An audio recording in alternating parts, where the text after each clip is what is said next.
Baby Lasagna, sponsor us. I just don't know how to sing this song, so I'm not gonna try. Tim tim tuggy tuggy tim tim tuggy.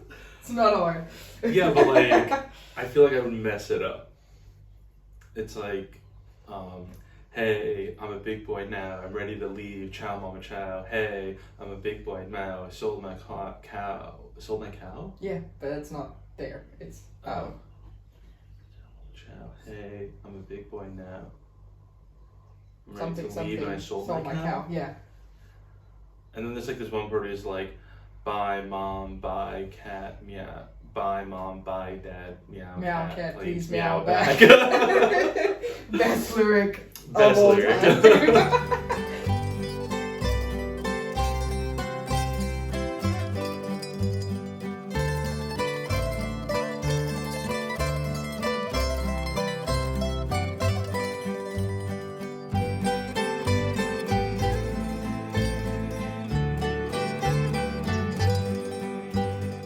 Hey everyone, welcome back to Chef Tyler's Croatian Kitchen. Today we're going to be making stuffed veal rolls. And I'm glad I found a Croatian recipe about this because I was watching a different YouTuber making French beef rolls and I thought they looked really good, so now we can do a Croatian version of it. They use beef, we're using veal. You could use beef if you want, it just has to cook a little bit longer, but I like veal, so that's what we're Veal is doing. baby beef. It is baby beef, yes. And junetina is not baby, but sort of baby beef. Teenage. Yeah, teenage beef. So, side note about the types of meats or beef in Croatia. You have teletina, which is veal, and that's the same as it is in America. But then you have something called junetina and govedina. Govedina is what we in America would think of as beef, but then junetina is like teenage beef, basically. It's not as old as the beef in America is, but it's still older than veal. So for this, we will need, of course, veal. I'm using lopatica, which comes from the shoulder. I don't think you can get that specific cut in the US, so if you can't, just get brisket, veal brisket without the bone.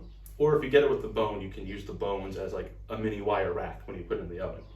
For the filling, we're gonna go with mushrooms and spinach, some onion that we're gonna dice up just to give an extra flavor along with some garlic. And then we're gonna cook that first. Then we'll let it cool down. We'll put it into a bowl where we'll add an egg, some cheese, salt, pepper, and thyme. You can also use Dalmatian spice. I mentioned before what the ingredients in that are. So if you have all of them, go ahead and use it. I've actually run out of my Dalmatian spice and they don't seem to have any more at Konzum right now, so don't know about that. Anyway, we'll be cooking in olive oil, and I don't think I mentioned cheese. We're gonna put cheese into the filling as well. Okay, I did. There we go, me repeating myself again.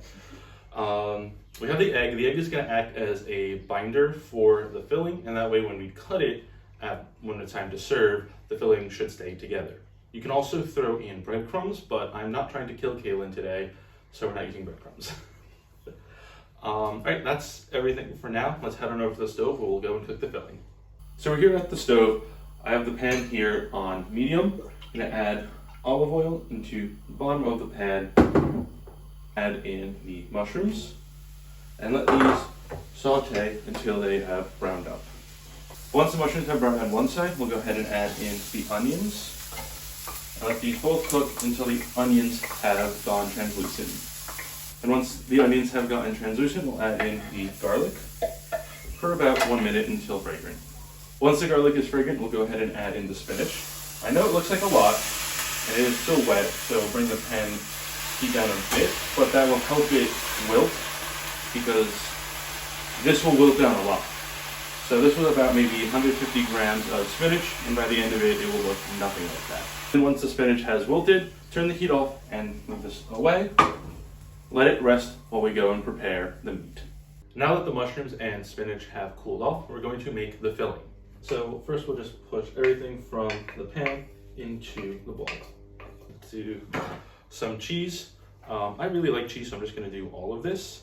And I specifically took this broken part because if I took anything bigger, I would use more cheese, and that's probably not the best idea. Do you want to show them how many bags of cheese you got in your fridge right now? Nope. Konzum had a sale, right? 1 egg.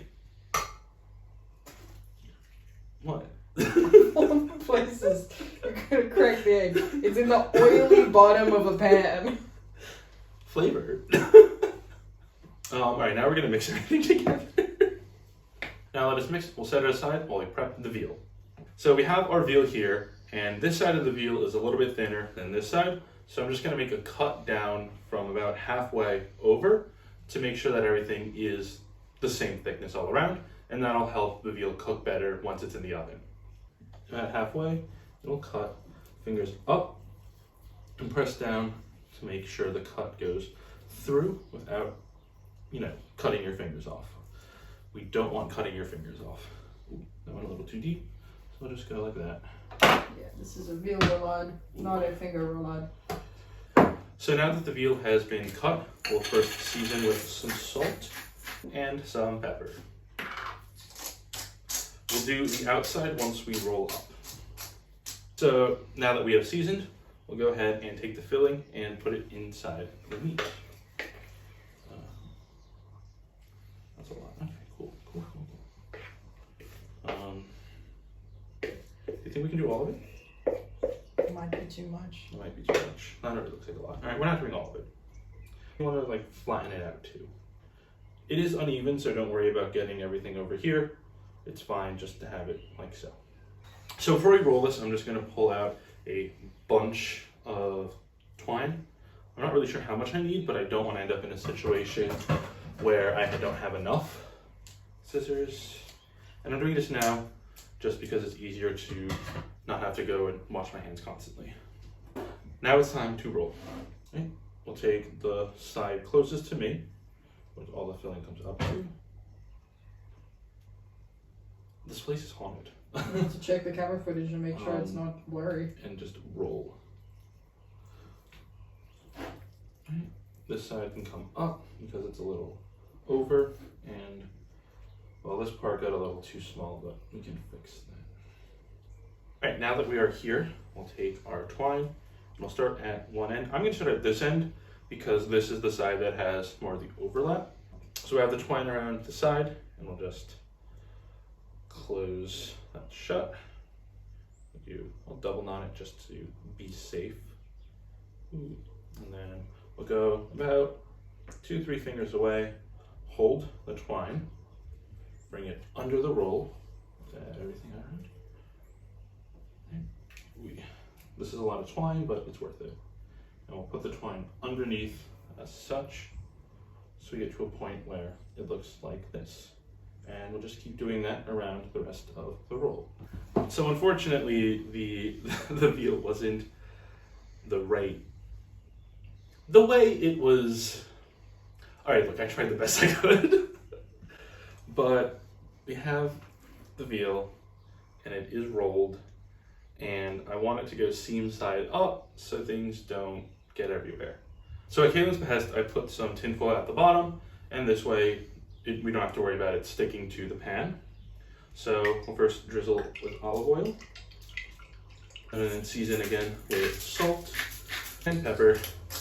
I'm ignoring Caitlin's TikTok dances. They're Fortnite dances. Now that we have oiled and seasoned the veal roll, we're going to go ahead and put it into a preheated oven, preheated to 150 centigrade or 300 Fahrenheit, and this should cook for about 70 minutes. And after an hour, I turn the temperature up to 225 centigrade or 437 Fahrenheit for an extra 5 minutes. Once it is colored, we took it out and placed it on a board to let rest.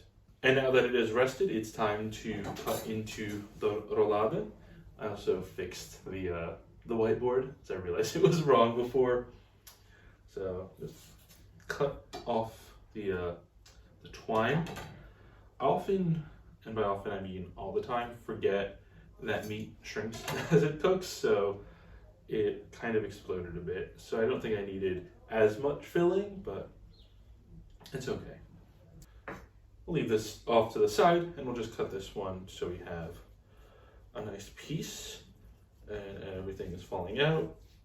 Don't stuff yours as much as I stuffed mine, because everything will fall out. I'm also serving this with steamed white rice, because this is a Caitlin-friendly meal. Alternatively, you could serve this with roasted potatoes, so I wouldn't throw the potatoes in with the veal.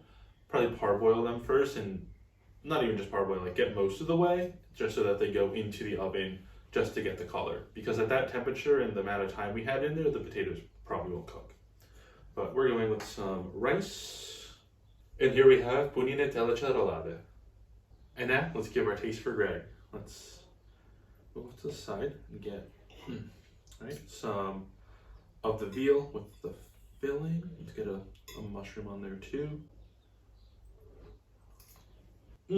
That filling is so good. Like, spinach and mushrooms are always a good pairing, but then all of the juices from the veal went into the filling and then combined it together with the veal. It's just amazing. I think this is awesome, even though it might have overflown a bit. Doesn't matter. The taste is out of this world. I love this.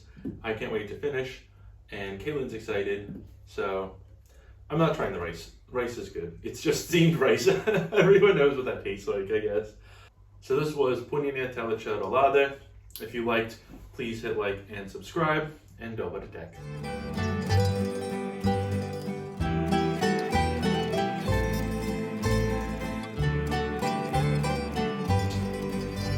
See, I guess this is the part because I never know what to say after that. This is what we're making.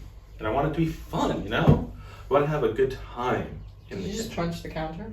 I like hit it. Went like bam. You didn't notice? No, I did. I just ignored it. Because mama ne pichko rodila. Not translating that. Google Translate. We love you, baby lasagna. Come on the show. Come on the show. We're making lasagna one day. Come and sing Wait. Rim Tagi. Oh, by the time this airs, Eurovision will be done.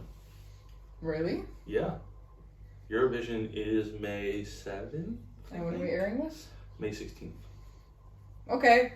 We'll have Eurovision winner, baby lasagna, on our show. Oh, let's hope. Manifesting! Manifesting, yes.